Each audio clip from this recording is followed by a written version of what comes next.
Welcome back to Universal Journey Talk, part 2 of episode 10. But right now, the way the universe has been expanding at an alarming rate, accelerating.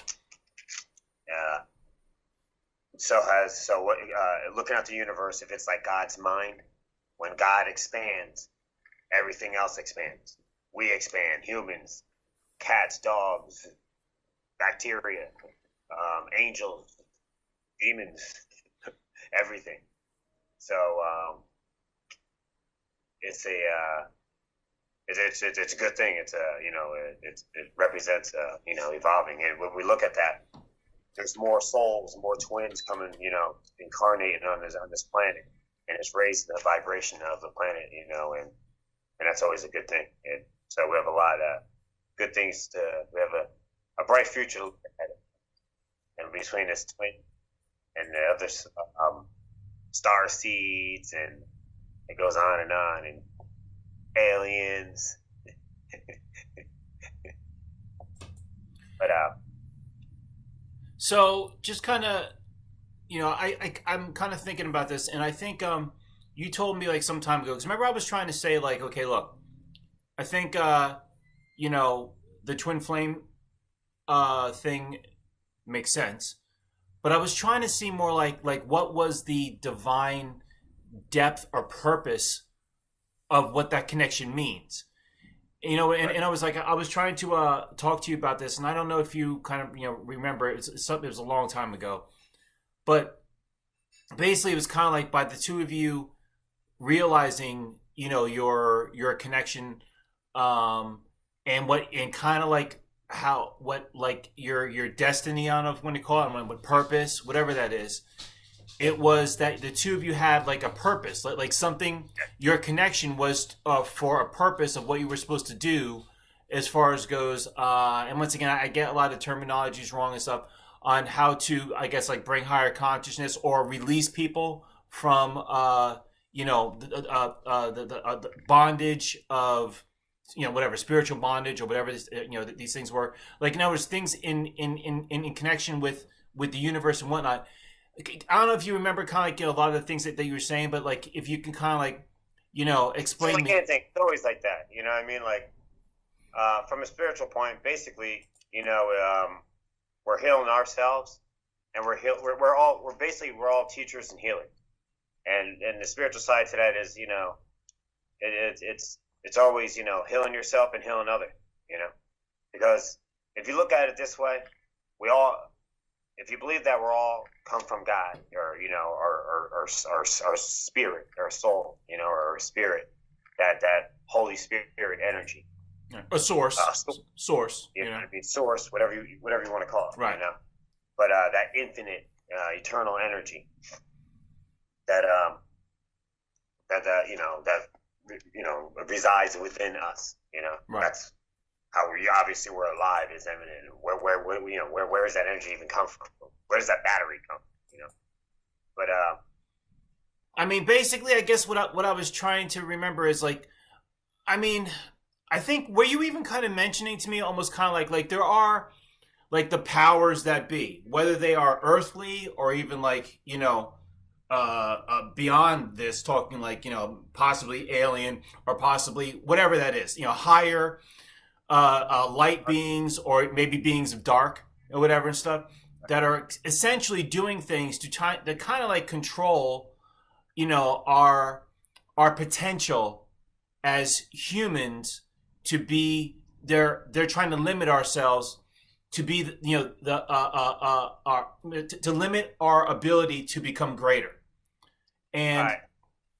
And you were mentioning about that, and I think that was kind of one of the things where you were kind of even mentioning. It's like, well, for one thing, I mean, I think we all know that information and knowledge is empowering, and that's freedom. And I was kind of like, which clearly you've helped me with, helped Vanessa with, and stuff. And I think that was kind of like one of the things that you were kind of talking about, which was like, again, kind of your purpose. And I forget kind of like the ways that you were saying it. Maybe you may see it differently now, but it was a way of kind of like helping to free people's minds or something, right? Wasn't that, or to unchain them or something?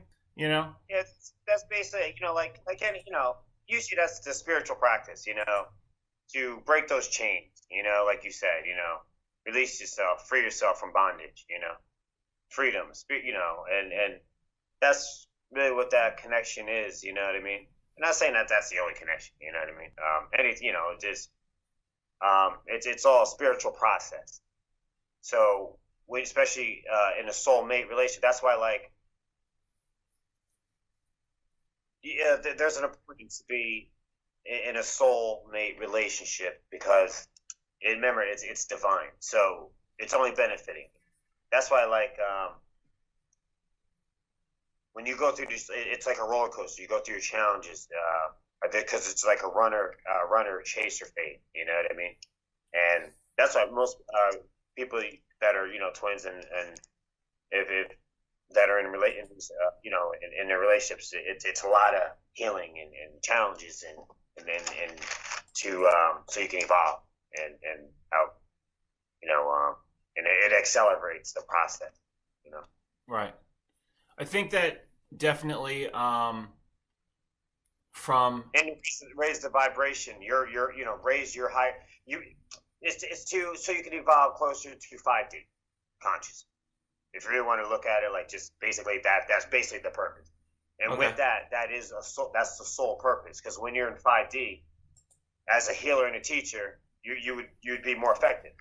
Like Jesus was 5D. You know what I mean? That's what the human race is evolving to, basically that Christ consciousness.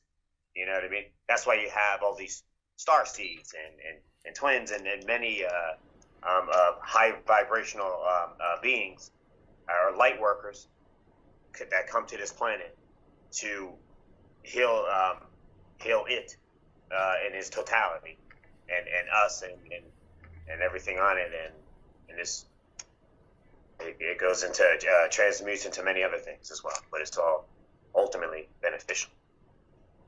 Yeah, I think that was something that was kind of like some of the stuff that I was getting into, where I was kind of like I was trying to understand like what a light worker is, and you kind of went into that, a little bit more. And I guess once again, you kind of like, as I kind of stated, you were kind of just talking about helping people understand that it's almost kind of like, and I hate bringing up the same analogy of the Matrix, but the Matrix was so on with so many things. I was going to get there, yes. Yeah. And that's it's funny. Like, I almost wonder, like, I don't know what the Wachowskis, where they got their inspiration from. Maybe they're into some of this stuff. I don't know. But that movie came out back in, like, whatever, 1999 or something like that. And, besides all the glam and the action and stuff, the concept has changed essentially the way that people think even today. People refer to things now as, dude, you're in the Matrix, or this is all the Matrix and stuff like that. Because it was a movie, but the concept really made kind of people like realize it, like it opened up something. You know what I mean? And in the same way, for at least from my perspective, and even as yours and many others, we're starting to realize that it's like there is, once again, like I said, there are things put in place that are slowly being unraveled that are helping, or that people are becoming aware of. And we're starting to realize that there's much more to this story that is, that humans are, in certain ways, we're being controlled, bondage, all these things. And in so many ways, like, from food to entertainment to, misinformation to whatever. I don't know. Like, it goes in so many directions. But anyway, bringing this all back around, is just that one of the things that, now coming back to me and Vanessa and I, is that over the years, when, like, it wasn't until about, I guess she's, just a couple years younger than me, when I turned 40. And that was the time when you, Eric, and I were talking a lot. And that's when you started to I don't know, just because of the path that you went in. Like, you were, once again, I kind of think of you as like the wild stallion. Like, you can't be so easily controlled, blah, blah, blah. But that's good. Just figure out life the way you want to figure it out. Flashy. And, yeah. And so that was good because I was always very much, you know, like once again more like religious oriented, blah blah blah. Oh, stew, whatever they things that they say, blah blah blah. And then you did help me to challenge those things, and with that, it actually helped me to challenge, I guess, the what they consider to be conventional or traditional or whatever the norms are of how they say you're supposed to act. And I mean act in any way. I'm saying, like, you know, if you're 40 years old or whatever it is, well, you're 40 years old. You shouldn't be doing this or listening to this type of music or acting that way or blah, blah, blah, or blah, blah, blah. You shouldn't, blah, blah, blah. You shouldn't say those things. You shouldn't. That's inappropriate. That's, you know, whatever, blah, blah. I think the term is 3D, ultimately, what we're saying. I think it's more just a 3D way of perception of looking at things, which is usually just a conservative, you know, the way. I'm not saying it's necessarily a wrong thing, but it doesn't. Remember, like when as we're trying to evolve to like one day be 5D consciousness, well, no, we're much more open-minded. You have to be open. You know what I mean? That's the only way your consciousness can expand. That's the only way you could reach that level like of Christ consciousness. That's why Jesus said, "You can do what I can do, and even greater things." What did he really mean by that? You know what I mean? One really should contemplate on that. You know? Yeah, and I think that that's basically kind of like, once again, where what I was kind of going, you know, kind of pointing to is that. So when you start to, you know, kind of like let yourself go, be more open, be more, and even I want to say be a little daring, you know, like try to take risks. Yeah, take some risk. Now it's okay to make mistakes. It's okay to yeah. But you're gonna make mistakes. Yeah, you learn from them and yeah, and evolve. Right. It's because I'll tell you this, Kirk. Because I've been with my twin, you know what I mean, my beloved, for past about 6 years, and I've been in a relationship, you know, with, you know, the mother of my child, which was, you know, relatively, you know, a good relationship for 17 years. You know, that's, you know, high school sweetheart, and but what transpired is when I met my twin, like, or, you know, soulmate, whatever you want to call it. What was interesting is that I was having to wait, and I didn't know, like, things were happening, like, you know, just like rather it's like psychic or visions and things were just like it was unreal. Thanks for watching this segment. Much more to be discussed in the next part, so give this video a like, leave your comments for us to reply to in future episodes, and stay notified by hitting the subscribe button.